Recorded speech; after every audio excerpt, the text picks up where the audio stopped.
Welcome to the future, where the glass is half full and you'll need new glasses, where you'll be jumping from conclusions. The past is annulled, and a new future is born. Never before in history has so much meant so little to so many. AD on the radio. So, you know, something that I get asked an awful lot, especially by wide-eyed broadcasting students or people that are working on the communications degree, is how'd you get into radio? How do you do this? How was this done? Where'd you go to school? What? And here's the thing. I didn't go to school for radio. I didn't go to school at all. I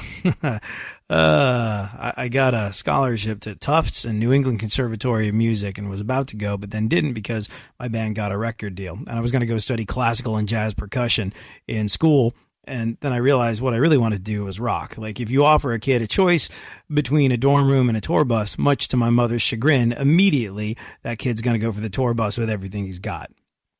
So I would like to, at some point, I don't know when I'm going to have time, but I always want to return back to education, get my learn on. But I didn't go to school for broadcasting. What I did was I was in that band, and when that was over, I was like, okay, what am I going to do? I was like 23 years old, and my resume says guy in a band, singer in a band, and I don't even have a band anymore. What to do. And radio. Some friends of mine recommended radio. Some people that I knew that were in radio said, do that. And I was in New York City at the time, and if you look around New York City and you're trying to get some sort of job in media or advertising or television or radio or something like that, and you're like, hey, I used to be in a band, we kind of had a minor hit or two, there's like 5 of me on every corner. But I looked south. On tour, I'd always really enjoyed the South, in particular Texas. I thought the people were awesome. The shows were some of the craziest shows I've ever played in my entire life. Oof.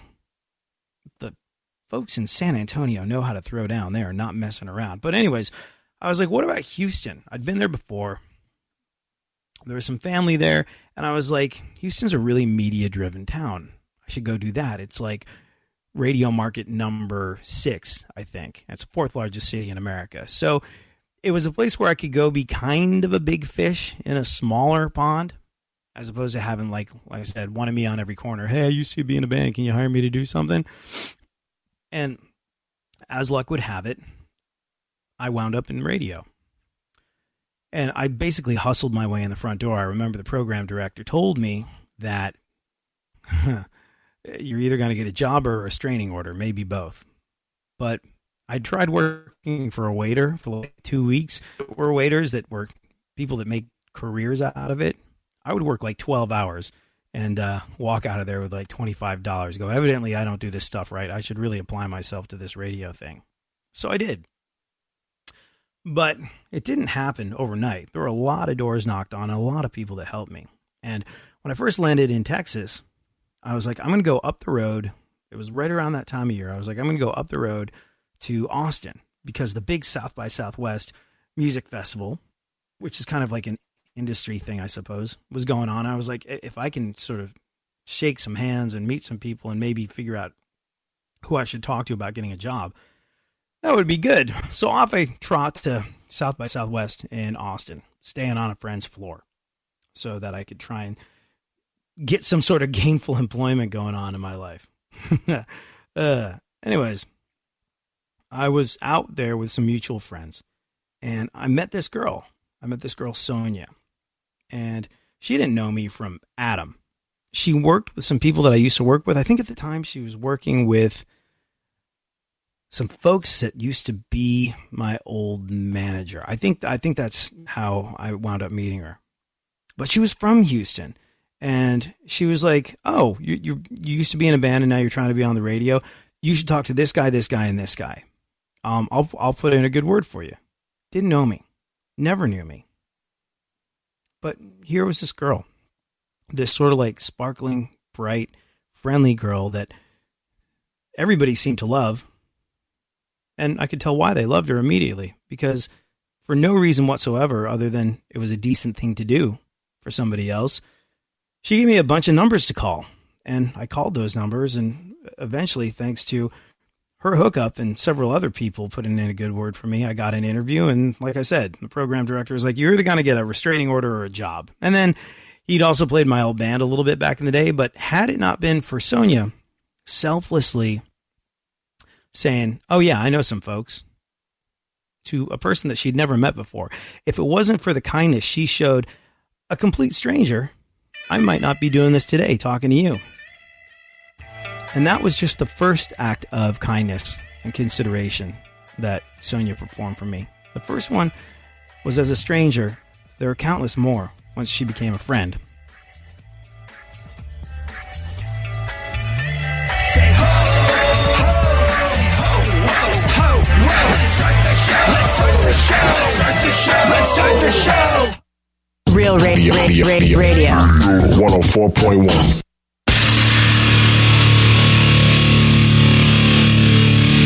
Where the left and right come together for fundamental truths. AD on the radio, on Twitter at ADSXE.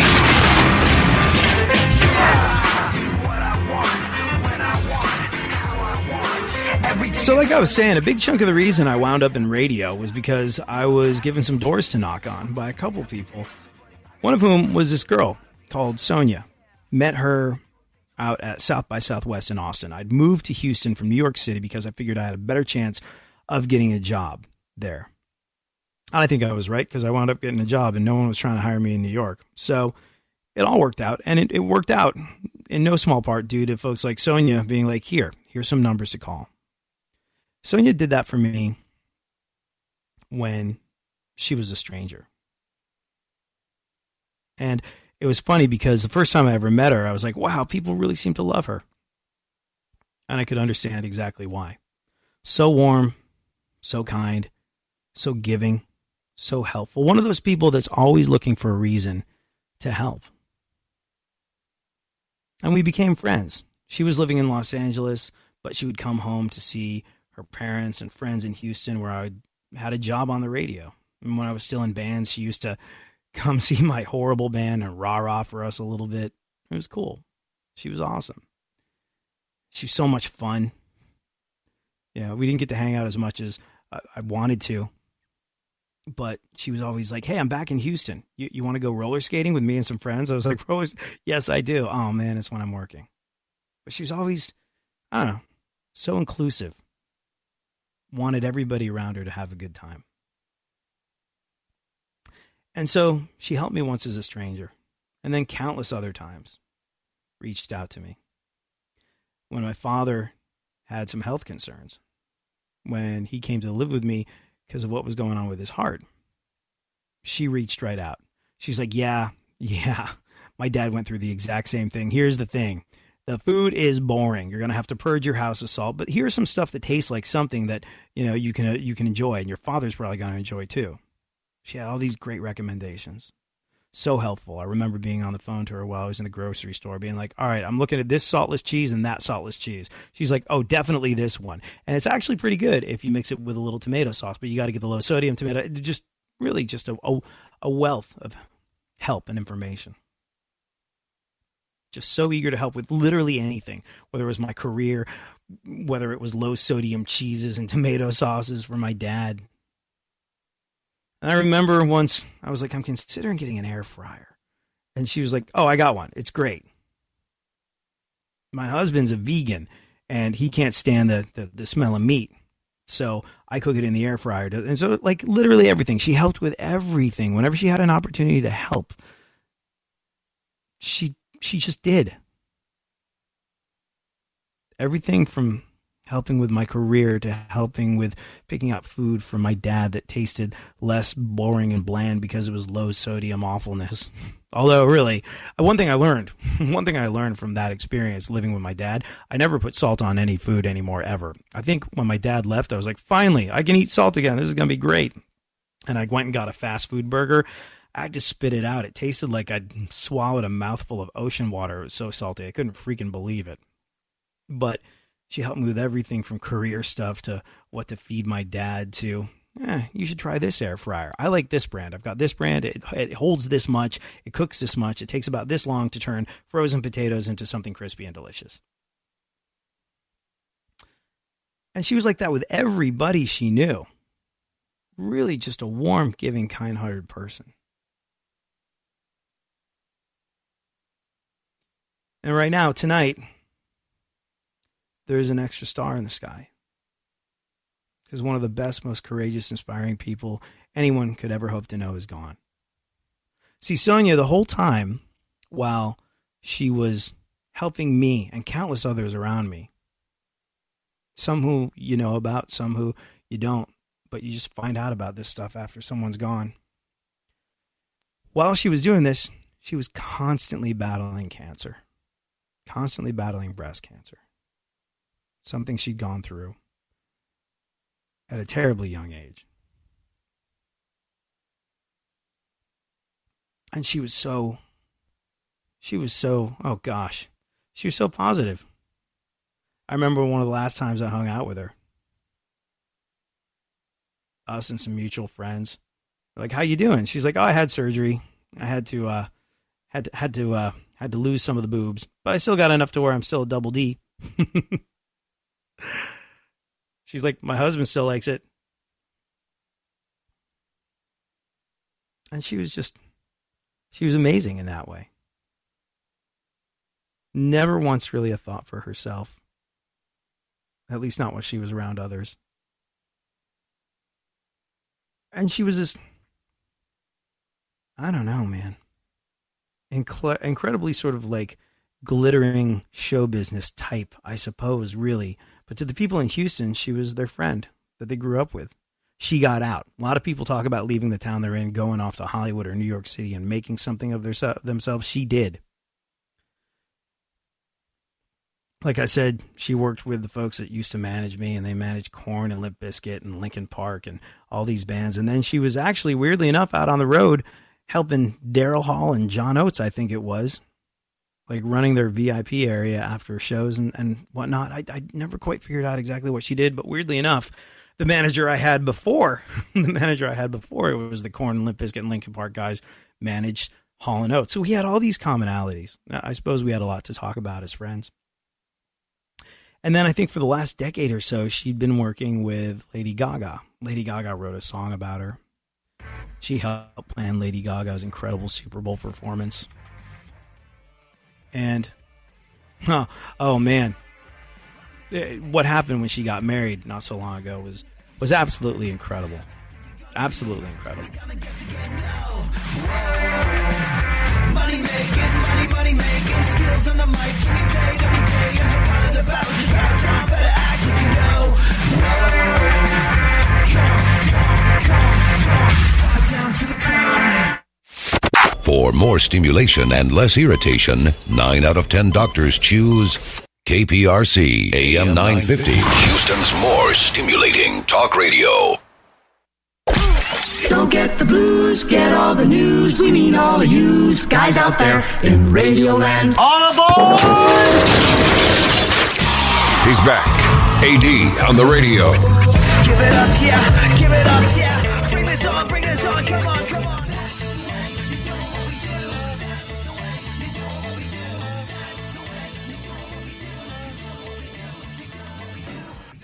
So my friend Sonia, that passed away a little while ago,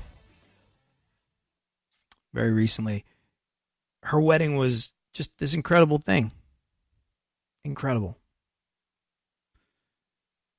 She had said that she never really liked accepting help from other people. She was so quick to help everyone. I think slow to accept help herself. But her health wasn't good. And she and her husband wanted to get married. And so her wedding was planned for her. Everything was arranged for her. She looked beautiful, wore a beautiful dress. And Sonia and her husband dancing, it's just one of the most magical things I've ever seen. I wasn't there. I saw the video. And she's there looking into the eyes of the man she loves, holding on to him. I'm not sure if she could completely stand. But it was magical, and it was beautiful, and it was romantic, and it was perfect. I think her wedding represented one of the few times, like I said, she accepted help from anybody else. She couldn't plan a wedding. She couldn't deal with everything that it took. But she said, go to my Pinterest page, I think. And that's what I like. Because getting married to the man she loved was so important. A friend of mine, it was amazing. A longtime friend who was tight with her. I didn't even know they knew each other. A friend of mine who also has breast cancer was saying how much she helped. She'd been through it all before. She helped like you wouldn't believe. And then they went to meet a little while ago. And Sonia brought her a gift. And she was like, oh, I didn't get you anything. Sonia told her, allow me this. I'm not sure how much longer I'm going to be around.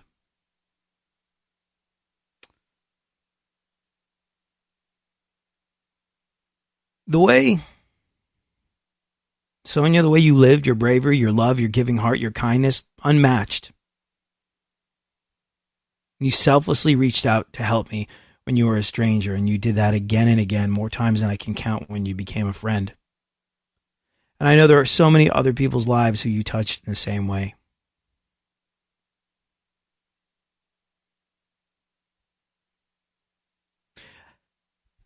I think it's really useful to know people, get to know people, not shy away from people when they're perhaps nearing the end of their life or when they've had a good look at their own mortality. I think naturally, instinctively, because we're afraid of mortality, we tend to pull back, we tend to pull away, we tend to feel like, oh, maybe we should give this person their space. And oftentimes, maybe they do need their space. But seeing how people live their life when they are acutely aware of the fact that it's not an infinite thing is incredibly valuable. More often than not, I find that people who know their time on this earth is limited are incredibly giving.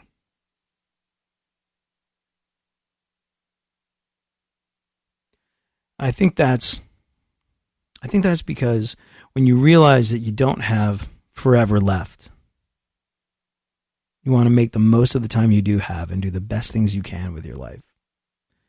That's what I run into over and over again. And that's why I say, if you are able to be in touch with someone whose time is short, a friend, family member, a loved one, if they want you around, be around. Be around as much as you possibly can. Not just for them, but for you. See how somebody lives their life when they know their time is up. And it'll give you a lesson in how to live yours every single day. Because we really don't know. We don't know.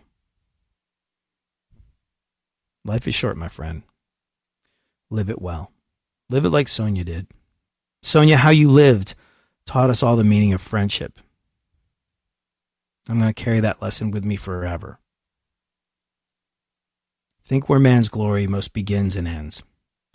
And say my glory was I had such friends. Yates. Good night, my dear friend. All right then, Funkhouser.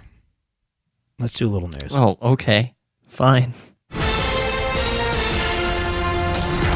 That was like the most pregnant of all awkward and pregnant pauses ever. Oh, that won't be there. They won't hear that part. That part's gone. Okay, gotcha. We have weird delay today. I gotta say, man, it was weird. It was, like, I found out my friend Sonia had passed away because of TMZ. I was on Twitter. She was trending. Because, Lady Gaga is not really part of my musical world, but she's one of the hugest artists on the face of the planet. And I guess, they were really close, and she worked, with her and for her, and they became friends. And it just, like I said, the way Sonia lived was an incredible lesson to all of us in the meaning of friendship. Didn't matter who you were, what you meant to her, what you could offer her. When you were around her, she gave you 100% of her focus and attention. And I think she had a way of making every last person she came into contact with feel special. But she and Lady Gaga really tight, and tight professionally and tight personally. And she'd written this song about her, for her, and it was the strangest thing. What song? It was the strangest thing. It's Griglio. I might not pronounce it right, but Griglio Girls. Off of the like, Lady Gaga has actually done a lot of press about it and talked about it, and Sonia had this blog as well about her battle with cancer, and she's just, anyways. But it was weird because she kind of became this symbol to a lot of people, and certainly Lady Gaga fans knew all about her and what she meant to their favorite singer and whatnot. So it was the weirdest thing. I'm like, on Twitter, I'm like, whoa, Sonia passed away. It was just wow. Yeah, no, it was bananas. It was an interesting one. It was an interesting one. Have you had a lot of people in your life pass away? Some. I don't know if more than others. I think so. I mean, recently, yes. Like, my cousin passed away last summer, and that was a shocker. He was a guy in his 30s. So that was that. I think that kind of gives you a good hard look at your own mortality, really, when that happens. Just because, I mean, he died really, really young. Like his father said when I spoke to him at the funeral, he was like, he went exactly the way we hoped we would all go, very, very peacefully in his sleep. It just happened about 45 years too early. It's just It was a weird thing. So when the first one of your generation in your family goes, that's an interesting one. Even if it is really, really early, you start thinking about things a little bit differently. And I had a friend in high school that died in a car crash. And yeah, I mean, maybe not a lot, but enough to be familiar with grief, and enough to feel the feelings, and enough to understand that loss is an integral part of life. I think to people that haven't been dog owners, this is probably maybe going to sound trite, but I think dogs are really something else. Look, here's this thing. If you ever are looking for proof of the existence of God, I think the closest we're ever going to get is a dog. Here's this thing that's put on earth, wants to do nothing more than love you, serve you, protect you, and be your friend. That's what it wants. Like, it's basically this thing that was engineered, designed, and put on this earth to make things infinitely more awesome when they're around. Dogs are the best. I think a dog, my first dog, taught me how to love. I genuinely do. To have this thing that depended on me, that loved me. I think a dog helped me learn what love is. And the tragic thing about dogs and all pets is that their lives are shorter than ours. So when they pass away, they're teaching us about loss. A lot of people I know that have never really lost someone, when their dog passes away, it's almost like an education in loss. And it's crazy to think, because even when dogs aren't around, they're there, making us stronger, better people. And it's not the way we want them to be, but they are always, always with us. So, like I said, to people that haven't had a dog or don't feel the same way about dogs as I do, that might sound a little out there, but I definitely believe that dogs teach us about loss in a way that you wouldn't believe until it happens I to get you it. anyway. So yeah, I'm acquainted with loss and grief, and it's tough, man. It's tough because that stuff, it hurts. It does. There's just no getting around it. But it's also important to feel the feelings, let them roll through you, not fight it. And I think oftentimes that's why funeral services, stuff like that, they're more for the family. They're more for the people that love the person who's gone. I mean, there's this idea that we're honoring them and, laying them to rest. And I think it's partially because I think the tradition of funeral services evolved because of it being necessary to have sort of like this big dam break of grief in your life. So, yeah, it's important. You know, life would mean nothing without this shadowy figure of death and the Grim Reaper and his sickle and all that sort of stuff. Well, I hope this isn't our very last show. That would be really unfortunate. Well, you know, the lesson that we learned from folks like Sonia is that treat it like it would be our last show. Let's do the very best we freaking can, Funkhouser. Let's really enjoy it. Let's enjoy the fact but we're going to trend after we die. We're going to trend after. What's the point? Well, I think that's the thing.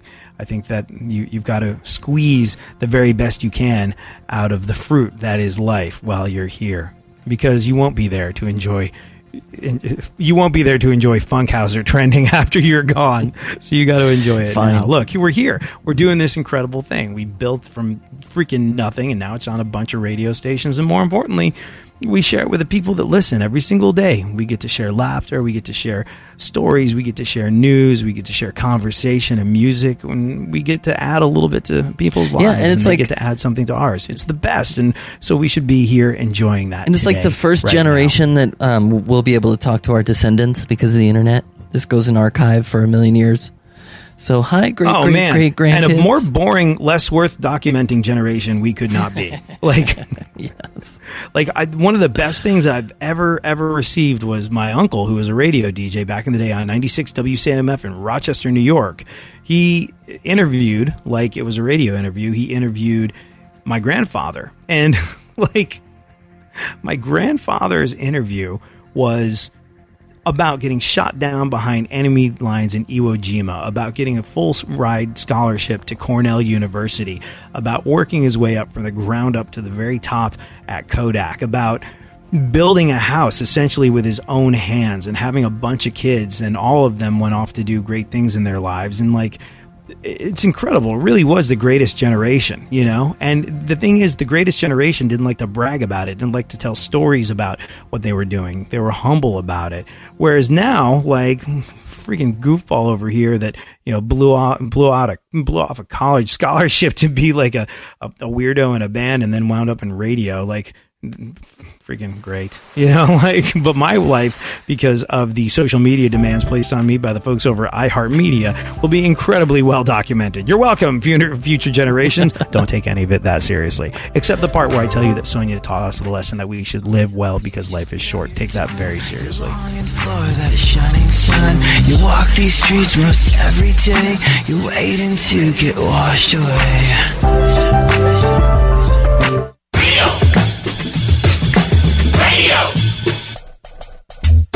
Radio 104.1. Now, more AD on the radio. Back once again, the ill behavior, delivering and giving my musical savior. Back once again, it's your boy AD and can't nobody. All right, then, Funkhousers, should we do some news? Yeah, don't you want to know where I am tonight? Well, I guess we should clarify then. If we're going to tell people where you are, we should let them know why it's not the same room as me. Oh yeah, Funkhouser, I admire the big, swinging, dangling manberries it requires to do something like what Funkhouser has done. Funkhouser quit his day job, and he is. Well, you needed to shake things up, right? You needed some adventure. You needed to get yourself out of the rut that you found yourself in doing what you'd been doing for a long time. Thankfully, you decided you still wanted to produce this show. You said, sayonara, Nikki Sixx. AD, I will still work with you. And we were very flattered. But you are doing this cross-country trip with this kind of celebrity lawyer guy, Darren Kavinoki, and you are documenting his 50th birthday, and the way he celebrated his 50th birthday was by running across America. Then his legs got all jacked up, so he decided to bike, and he's basically getting across America on his own steam, and you are handling all the media for that. Yes. And that's cool, But what I think is even cooler is the fact that you are seeing the country and you're meeting a whole bunch of people unlike what you are. Like you're in Texas now, right? Yeah, today I went over to McDonald's for lunch because that's all. I'm at a truck stop sort of place on my way to Sweetwater, Texas. And I went in my swim trunks and my green shirt and my Ray-Bans. And what the hell are you doing? Where'd you put your wallet? Oh, I just had a credit card in my pocket. I was treading light. I had sandals on. I just ran across the street. Now it looks like there's a tornado about to hit this town. So the wind is whipping and everything's going crazy. And as I left McDonald's, somebody shouted, "Take me to the beach with you." And I think it was the lady behind the counter. Don't you find that people in Texas are super nice? Like, yes, people are saying hello, good morning, how are you? Just I'm shocked by it. I don't know what to say back. Good. How are you? I think what I think was so awesome though, Funkhouser, because like you've been a West Coaster for the vast majority of your life. You've been in California, except for that brief sojourn to Portland and then Vegas for a little bit. Yeah, and trained not to say hello to people. In LA, because most people are a little bonkers. And, and you can be brutally honest here. Forget the fact that we're on in Texas. Fine. Like, let's pretend like people in Texas aren't listening for a second and talk about them. What was your image of people from Texas growing up in Los Angeles, California? Well, it's a red state. It's total bush territory. Everybody has like cattle and that land. Pretty much, they're open and guns, and they shoot things. Women are barefoot and pregnant in the kitchen. Oh yeah, but they sure are pretty. Yeah. Well, this is what you thought, right? And you get out and you realize that people are people all over the place. And I guarantee you, the vast majority of the people that you met since you've been there and been like, "Hey, these people are so nice."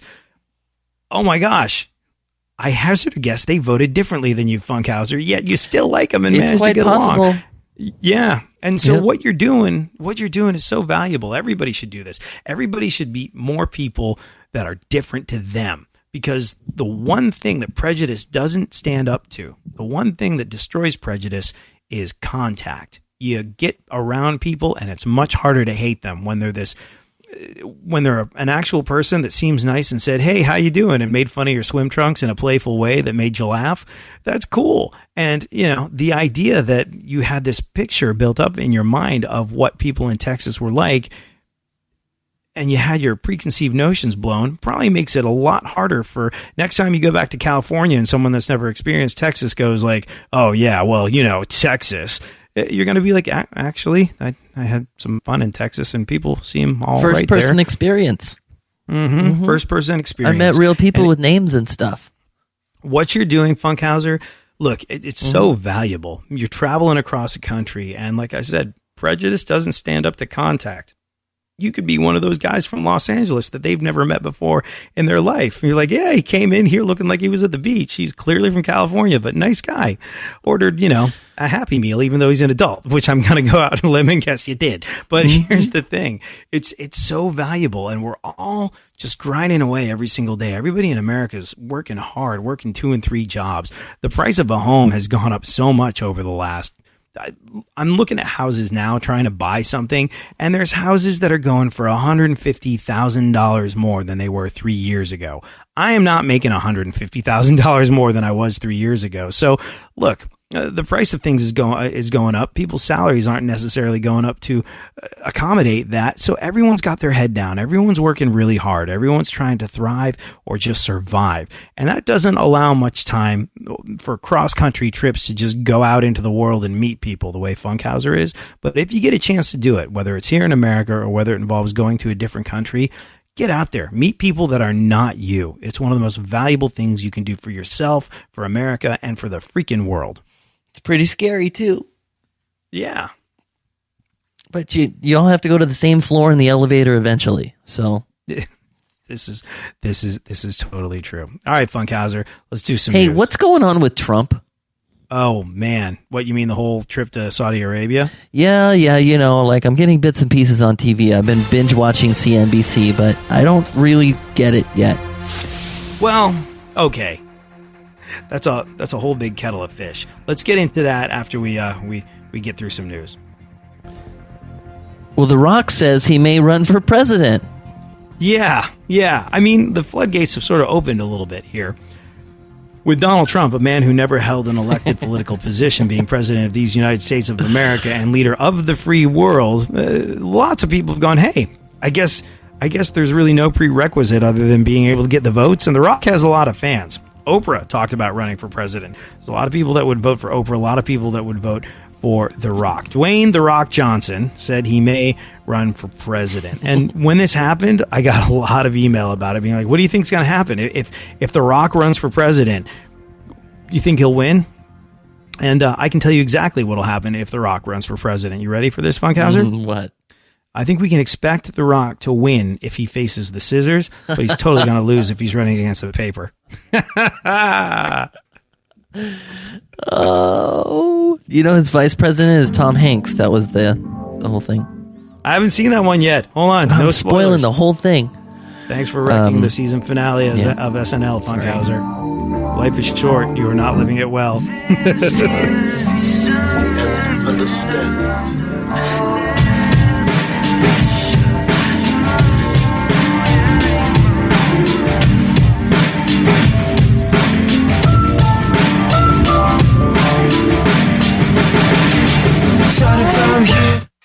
Leave the stimulation to the professionals. Everyone is so smart. KPRC, more stimulating talk radio. There's something happening here, and you should know what it is. The Dumbing Up of America. Now, more AD on the radio.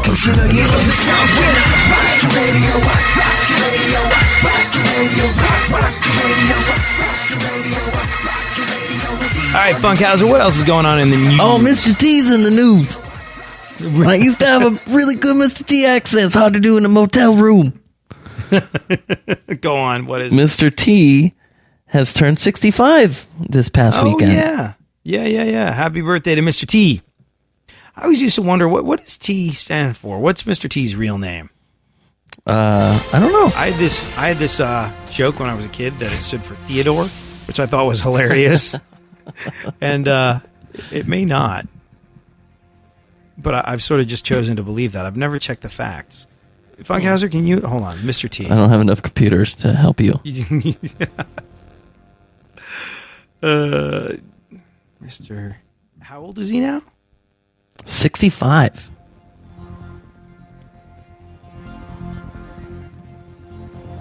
Let's see. All right, to Google. Can I guess? I think it's like you'll never guess. Mr. Thompson. No. Lawrence Turode. Mr. T. Turode. Yeah. That's why it's T. It's hard. That's why I did. Yeah, there you go. And he's 65 now? Yeah, he's 65. He's still out there. I was so mad when he got cut from Dancing with the Stars. He got cut early on, didn't he? I think so. I don't know. I never watched Dancing with the Stars, but when I found out that Mr. T was going to be on it, I was just like, freaking sweet. I pity the fool that has to dance against him. And then it turned out that, well, there you go. He's still out there doing his thing, though. Although nowadays he can usually only pity one fool before he needs a nap. Two tops. He went through an incredibly courageous battle with cancer. That guy's just an exemplary human being. He really is. Anyways, go on. What else? Cheryl. The Cheryl's on the news. Sure, turned. Wait, hold on. That's your Cheryl? Sure. Sounds a lot like Caitlyn Jenner. You're sharing Caitlyn Jenner. No, Caitlyn Jenner has more of the definition. Sure. By the way, what was that thing with like Caitlyn Jenner saying she was against gay marriage? I don't know. I missed she was that. Like, I'm more. She said, "Oh yeah, no." Like Caitlyn Jenner said, she wasn't for gay marriage because she's more traditional. Like, no, you're not. I don't understand. And here's the thing. I love the fact that Caitlyn Jenner did what Caitlyn Jenner did. When Bruce became Caitlyn, I thought that was important. And if you missed the shows where he talked about this in the past, look, the suicide rate, the attempted suicide rate, if you're straight, is under 10%.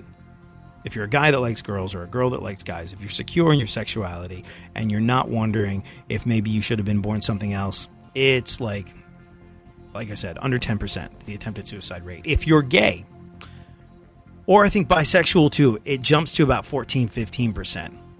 But if you have this thing, gender dysphoria, where you feel as though you were not born into the right set of equipment south of the equator, the attempted suicide rate jumps to over 50. And anything that we can do that normalizes the idea, because look, this is not necessarily that common of a thing. Doesn't mean the people that are transgender don't deserve every last piece of respect that non-transgender people get, but it's not a common thing. And so there's people struggling to get used to the idea of it. But anything that normalizes it and makes people understand it and makes people go, all right, that's just them being them. That doesn't affect me. That's nothing to be freaked out about. Anything that does that, in my mind, cuts into an almost 50% attempted suicide rate, which is why I think what Caitlyn Jenner did after she was Bruce Jenner in a very public way was a cool thing. I do not think she's a good person. I think she's a lousy human being, and I think Bruce Jenner was a lousy human being too. And it's this whole thing like, oh, she's so courageous. Let's give her the ESPY award. And she's so beautiful now she's become a woman. She bought herself an entire new head. That's $700,000 worth of plastic surgery on the nose and chin alone. Like, that's not... Anyways, but I do really appreciate the public way in which she went through what she went through, because... hey, maybe it can stop people that don't deserve to feel as though they should die from attempting to kill themselves, and that would be an incredibly positive thing. Yeah, but this was about Cher. This was about Cher, I know, but Yeah. your Caitlyn Jenner sound an awful lot like your Cher. So Well, Cher is just Caitlyn Jenner who can't move her lips. okay. What about Cher turned 71 this week. And if she could turn back time. Someone tells me she wouldn't have that amorphous blob that used to be a butt tattoo anymore. Does she still have Did that she? thing? Yeah. Oh, don't you she's got the remember? best real name, too. I can't remember what it is, but she's got a really cool for real name. Cher. Very Armenian name. Mm-hmm. Did you hear about? Did you hear, like, Cher? What was it? In Anthony Kiedis' book, Scar Tissue, you know, the Red Hot Chili Peppers guy, he wrote a book, an autobiography, and he talks about how, like, Cher was his babysitter when he was 13, and No got way. into bed with him and stuff. Yeah, like they never fooled around or anything, but he was like, she was in her underwear or lingerie in bed with him reading stories, and he's like 13 years old and thinking it was kind of all right. Sherilyn Sarkeesian. Sherilyn Sark. You know, it's funny because is she part Native American? I'm not sure. I can't. My thing doesn't. I thought. I really thought she was part Native American, and the reason I thought she was part Native American was because she had that song "Half Breed," where she. Once my she was mom in- hears this, I'm going to get like 25 messages. She knows everything Well- about Cher. Oh, no kidding? Well, so Cher, like, had a song called Half Breed, and, like, in the video for it, I think she's dancing around in sort of like a Pocahontas-type outfit, and so I always assumed she was part Native American because of the song. I didn't realize until just right now that she was Armenian. That's very interesting. I was not aware of that. And you know what? Now, if Cher were to come out now with a song called Half Breed, dancing around in a Pocahontas get-up, oh... that just wouldn't fly in this day and age. That would be called out lickety freaking split by the cultural appropriation police. What else? A Texas man, and I saw this on the local news, is suing his date for texting throughout Guardians of the Galaxy 2. I didn't know you could sue your date. Like this, although this is Texas. Like, I mean, I remember once being in Texas, and my sister's living in New York. I've got this kid sister going to college in the big bad city, and I go into a... I'll never forget. I go into sort of like a sporting goods store where they sell guns and stuff. And I was like, I'd like to buy some pepper spray. And they're like, cool, here it is. I was like, you don't need ID? They're like, no, take it. That'll be like $18, please, or whatever the hell it was. And I was like, yeah, I'm getting this for my sister because you kind of can't get this stuff in New York. And he was like, that's cute. tell your sister to come down to Texas and taste the freedom. And I was like, this is awesome. Go on. Oh, wait. Oh, yeah. So, no. Texas man suing his date for texting throughout Guardians of the Galaxy. It's Texas. You can do what you want. So I guess you can file a lawsuit for anyone. Nice. A Guardians of the Galaxy fan gets a date and he's suing her. Do you see the irony? All right. What else? Peter Mayhew from the Star Wars movies turned 73. Yeah. That's the guy that plays Chewbacca. The giant orange brownish creature who growls, speaks gibberish, throws tantrums, and always has to win. You know, something that could never exist in real life. Go on. Saudi Arabia planned to dazzle and impress President Trump. Right. Yeah. Which you can do simply by giving him a bucket of KFC and a fidget spinner, I think. That's what those things are called? Wow, what a trend that just exploded. Yeah. I think they have a performance lined up by Toby Keith, after which there will be a public stoning of a journalist. It's going to be great. I guess now, let's talk about it. Do a couple more pieces of news, then we'll talk about Trump being in Saudi Arabia. Bill Clinton says he has 2 ant farms. Oh. And in typical Bill Clinton fashion, I think one ant farm doesn't know about the other ant farm. Do you like Trump? I think Trump brought Toby Keith with him. Toby Keith. Did he really? Of all people? I think he was. I don't know if he did. He was joining President Trump on his trip to Saudi Arabia. And let me tell you, there is no better choice for an emissary to an Islamic country where alcohol is banned than a guy who wrote the songs, "I Love This Bar," "Drunk Americans," and "I Like Girls That Drink Beer." Like, you know what they don't like over there? Girls that drive. Like, they're a long way off from drinking beer. Shall we talk about Trump? I mean, we've got like 4 minutes. Can you do it in 4? A lot's been going on. Well, I mean, here's the thing. It's incredible. It's incredible because, like, bear in mind, Donald Trump was a Democrat. And this will be the Cliff Notes. And this is what I find interesting about it. Donald Trump was a Democrat until about a minute and a half before he announced that he was running for president. And if Donald Trump, or let's say if Barack Obama had gone to Saudi Arabia and made nice with King Salman bin Abdulaziz, the outcry amongst the right would be crazy. Like, what are you doing? You're in bed with the Saudis. This is about what? No, what the hell? You're a Kenyan Muslim communist that hates America and wants to see it destroyed. That was the rhetoric, and it would be even more so if his first overseas trip as president, if Barack Hussein Obama's first trip overseas had been to hang out with the Saudi king, you would have known about it like you wouldn't freaking believe. So there's Trump. He's, I think, off to Israel and then on to Europe, sort of doing his, hey, how are you? I'm now the president. Let's see how this is going to play out. Conversations with world leaders. Let's recognize a couple things. One, the level of hypocrisy that is involved is crazy on both sides of the political fence. It's really, really interesting.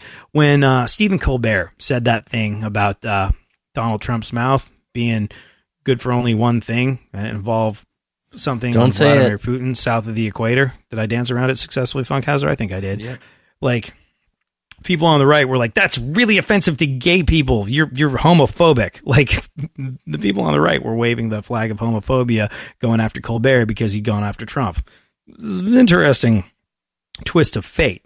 And then we were saying that, like, remember Tim Allen's show, Last Man Standing Last Man Standing? I don't know what the hell it was, but his show got canceled. And he was sort of like this character that was a right-wing individual, and he had a back and forth with his liberal college-age daughter, and that was like the thing of the show. It was kind of trying to paint him as this Archie Bunker-esque character. I think that's what they were going for.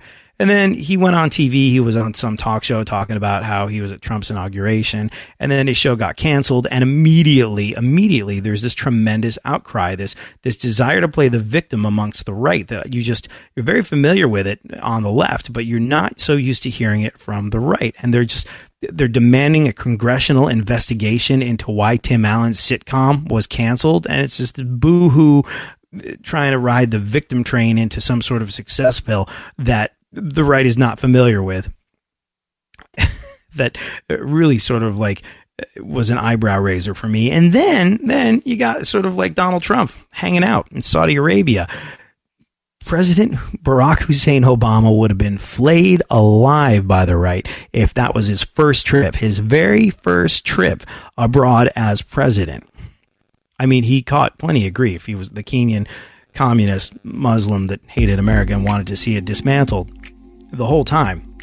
But Donald Trump's out there doing what he's doing with King Salman bin Abdul Aziz and making nice. And they're like, oh, it's fantastic that he's furthering diplomatic relations and talking to the Saudis about how they need to help stamp out terrorism. And you know what? That part of it, I agree. It's true. But it's amazing the level of hypocrisy that slows us down in the country, but because we are forced to take a side.